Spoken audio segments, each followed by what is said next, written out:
السلام عليكم ورحمة الله وبركاته. أعوذ بالله من الشيطان الرجيم. بسم الله الرحمن الرحيم. سبحان الذي أسرى بعبده ليلا من المسجد الحرام إلى المسجد الأقصى الذي باركنا حوله لنريه من آياتنا إنه هو السميع البصير.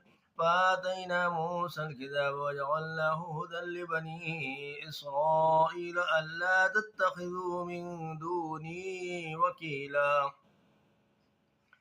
ذرية من حملنا مع نوح إنه كان عبدا شكورا.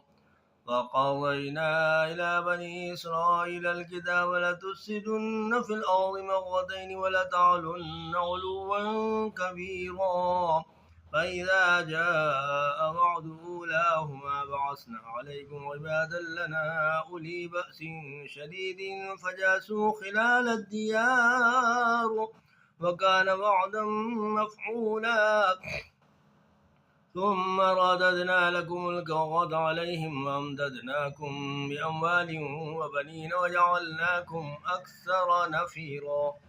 إن أحسنتم أحسنتم لأنفسكم وإن أسأتم فلها.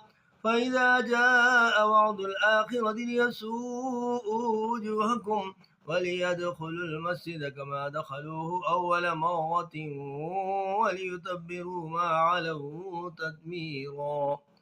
عسى ربكم أن يرحمكم وإن عدتم عدنا وجعلنا جهنم للكافرين حصيرا.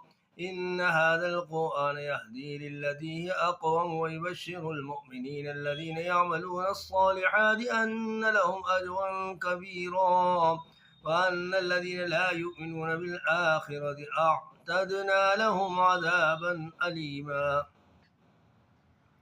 ويدعو الإنسان بالشر دعاءه بالخير وكان الإنسان عجولا.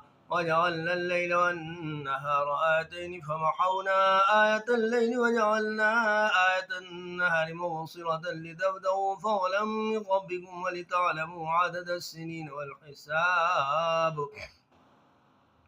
وكل شيء فصلناه تفصيلا.